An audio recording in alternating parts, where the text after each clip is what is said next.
নগেন, তোকে তো আমি রেখেছি হিসেব নিকেশ দেখাশোনা করবার জন্য। আজকাল তো আমাকে কোনো হিসেব নিকেশ দিচ্ছিস না। তা কি করে বেড়াস সারাদিন বলতো? আগে বাবু, আমি তো সব সময় আপনার ভালোই চাই। তাই তো কিসে আপনার ভালো হয় সেই চিন্তাই করি সব সময়। এত চিন্তা করে কি এমন উদ্ধার করেছিস শুনি? আগে বাবু, আমি আজ কয়েকটা দিন এই উত্তর পাড়ায় ছিলাম। তুই কি আমার নায়েব হয়ে ওই নিধিরামের এলাকায় গিয়েছিলি?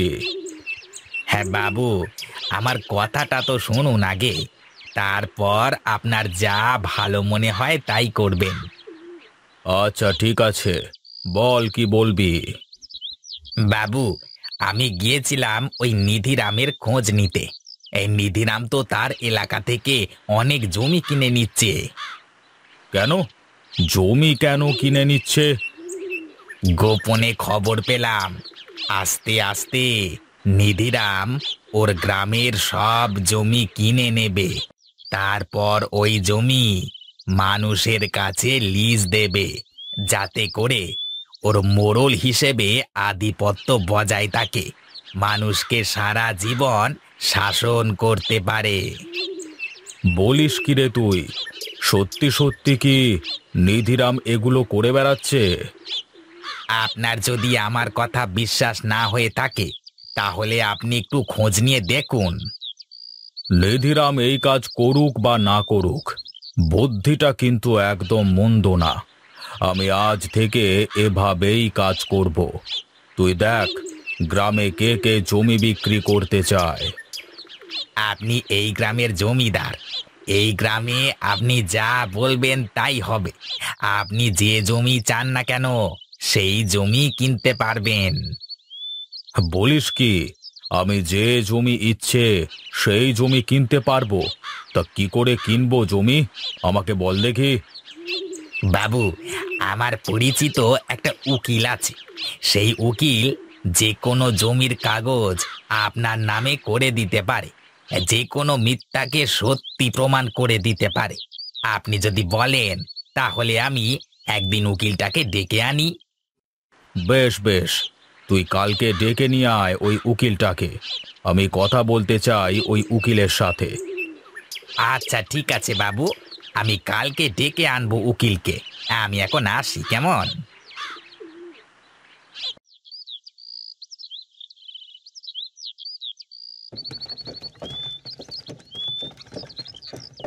আরে গোপাল দাদা, একটু জোরে চালাও। বাজারে যেতে যেতে তো বেলা গড়িয়ে যাবে গো দাদা। দেখবে বাজারে যেতে যেতে বাজার শেষ হয়ে যাবে। তখন ধানগুলো বিক্রি না করে আবার বাড়িতে ফিরিয়ে আনতে হবে। আরে দাদা, কি যে বলো! আজ রোববার, আজ গঞ্জের সব থেকে বড় হাট। আজ সন্ধ্যা অবধি বাজার লেগেই থাকবে, দেখবে। তা হোক, তুমি তারপরেও একটু জোরে চালাও। না হলে বাড়ি ফিরতে ফিরতে আমার অনেক দেরি হয়ে যাবে। বাড়িতে অনেক কাজ পড়ে আছে। হ্যাঁ দাদা, যাচ্ছি জোরে। এই যা যা, ভাগ ভাগ, জোরে জোরে ভাগ, জোরে জোরে ভাগ।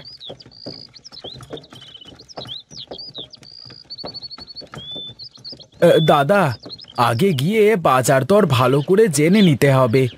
আগেরবার ধান অনেক লসে বিক্রি করেছি। আমার পরিচিত ব্যাপারী আছে, সেখানে সে খুব ভালো দাম দেয়, বুঝলে। তুমি বললে ওইখানে নিয়ে যাই তোমাকে, তাহলে তাড়াতাড়ি বেচাও হয়ে যাবে আর ভালো দামও পাবে তুমি। আচ্ছা ঠিক আছে, তাই চলো তবে। হ্যাঁ হ্যাঁ ভাই, তাই যাচ্ছি।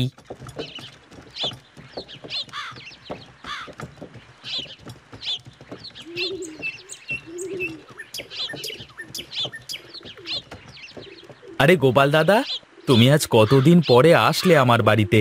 এসো এসো, নেমে এসো।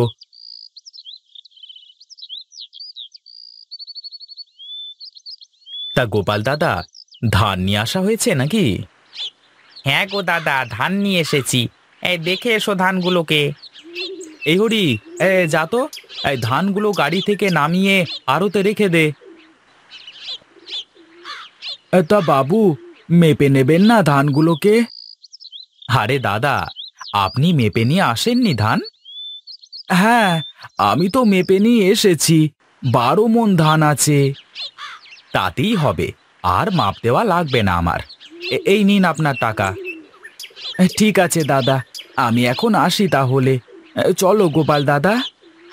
আচ্ছা দাদা, আমি আসি তাহলে, পরে আবার দেখা হবে। আচ্ছা আচ্ছা, এসো তাহলে।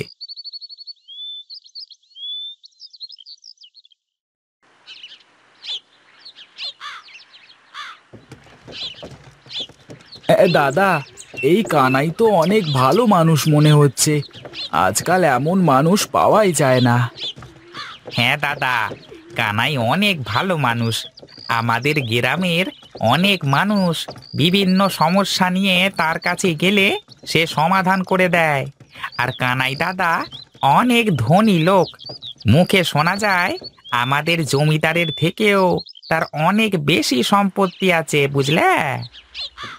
বলো কি, সত্যি নাকি এই ঘটনা?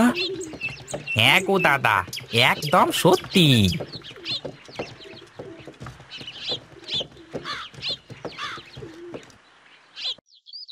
কি রে নগেন, তা উকিলের সাথে কি কথা হয়েছে তোর? হ্যাঁ জমিদার বাবু, কথা হয়েছে। আমি আপনার আমবাগানের পাশের যে জমিটা আছে, ওই জমির নকল কাগজ বানাতে দিয়েছি। কিন্তু আগে তো জমির মালিকের সাথে কথা বলে দেখলি তো হতো। হ্যাঁ বাবু, আপনি যদি জমিটা কিনে নেন তাহলে তো জমির মালিককে টাকা দেওয়া লাগবে। জমির মালিক সেই টাকা দিয়ে আবার জমি কিনবে, তাহলে আমাদের লাভ কোথায়? তা কিন্তু তুই ঠিকই বলেছিস, আমি এ কথা তো আগে ভেবে দেখিনি। তা জমির কাগজপত্রগুলো নিয়ে আয়। কাগজ কিছু সময়ের মধ্যে চলে আসবে জমিদার বাবু। আচ্ছা আচ্ছা, ঠিক আছে।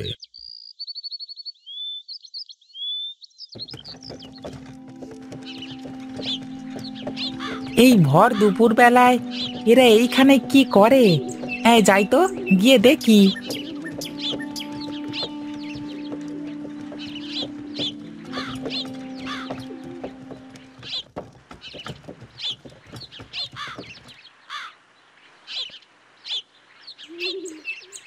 কি গো, তোমরা এই ভর দুপুর বেলায় এখানে বসে আছো যে?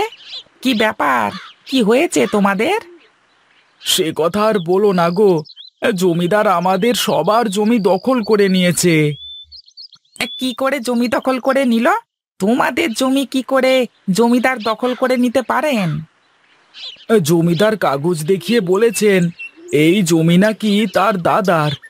এই জমি তার দাদা নাকি আমাদের বাবাদের চাষের জন্য দিয়েছিলেন।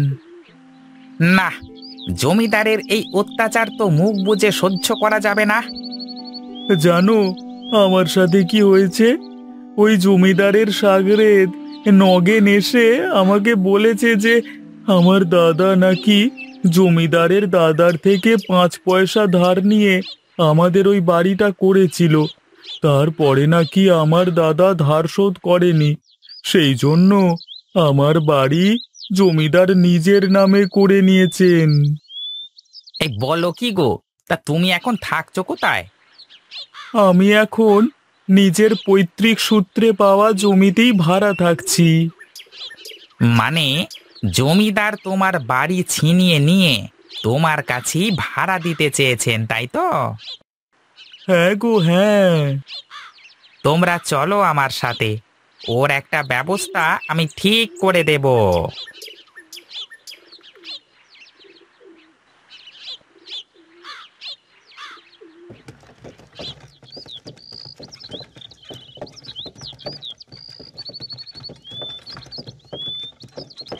আমাদের কোথায় নিয়ে যাচ্ছ দাদা তুমি? চলো না, গেলেই তো বুঝতে পারবে।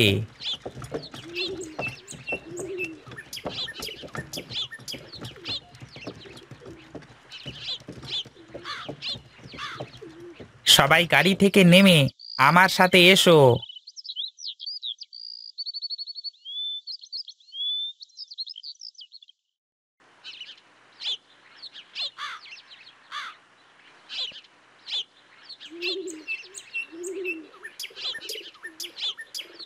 আরে গোপাল দাদা, তুমি এত লোকজন নিয়ে কি মনে করে আসলে?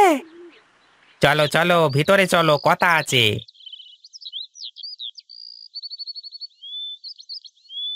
হ্যাঁ গোপাল দাদা, বলো কি হয়েছে?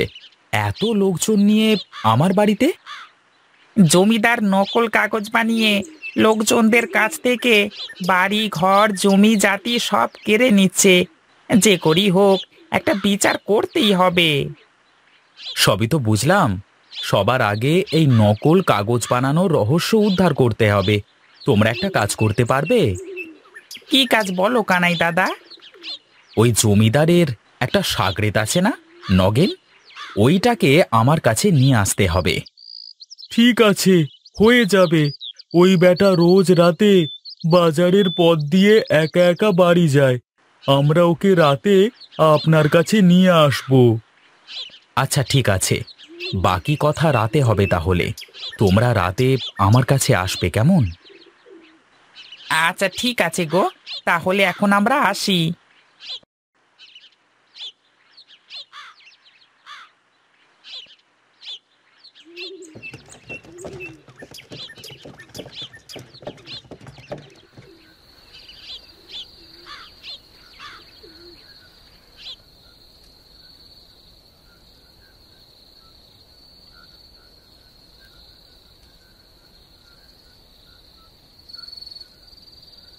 কে কে কে তোরা কি করছিস? ওরে ছেড়ে দে, ছেড়ে দে আমাকে, ছেড়ে দে ওরে বাবা।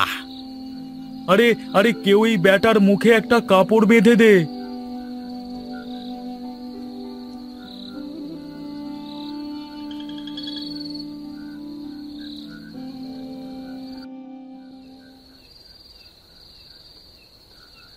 তোরা এইটা একদম ভালো করিসনি। জমিদার বাবু তোদের ছাড়বে না। যদি প্রাণের মায়া থাকে তাহলে বল, এই নকল কাগজ কিভাবে বানাচ্ছিস তোরা? আমি বলতে পারবো না। আমি বললে জমিদার আমাকে মেরে ফেলবে। রামু, এই বেটা যখন বলবে না, তখন আর কি করা যাবে? এই বেটার হাত পা বেঁধে বড় পুকুরে ফেলে দে, মাছেরা ওকে ছিঁড়ে ছিঁড়ে খাক। আচ্ছা বাবু, অনেকদিন মাছেরা মানুষের মাংস খায় না, আজ অনেক মজা করে খাবে এই বেটাকে। এই না না না না, তার কোনো দরকার নেই। বলছি বলছি আমি সব বলছি।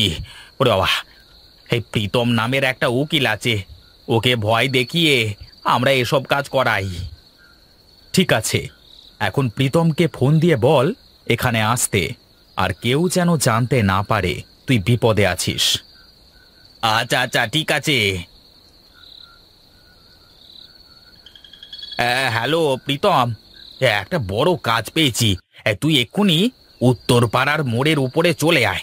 ওখান থেকে একটা লোক তোকে নিয়ে আসবে, কেমন? এই হরি, লোকটাকে নিয়ে আয়। আচ্ছা ঠিক আছে।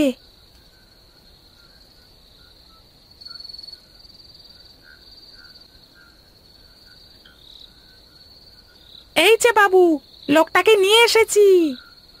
বসো এখানে, বসো। তোমাকে একটা কাজ করে দিতে হবে। জমিদারের সব সম্পত্তির নকল কাগজ বানিয়ে আমাকে দিতে হবে। সে তো আমি দিতেই পারি, কিন্তু এতে তো জমিদারের কোনো হাত নেই। এই নগেন জমিদারের কান ভাঙানি দিয়ে এসব করিয়েছে। তাহলে জমিদারের সাথে কথা বলে দেখা যাক জমিদার কি বলে। এই হরি, জমিদারের বাড়ি গিয়ে জমিদারকে সব ঘটনা বলে এখানে আসতে বল, তাড়াতাড়ি।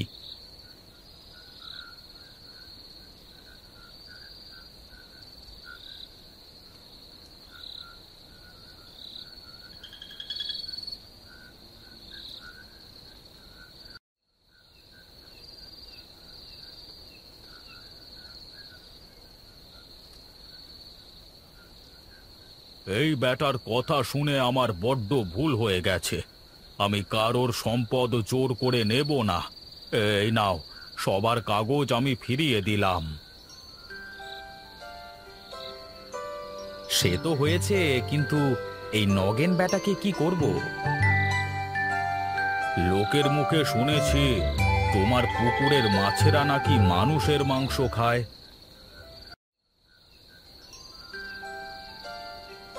ওরে যা, ব্যাটাকে নিয়ে যা। ছেড়ে দাও আমাকে ছেড়ে দাও, আমার ভুল হয়ে গেছে। ওরে বাবা, ছেড়ে দাও।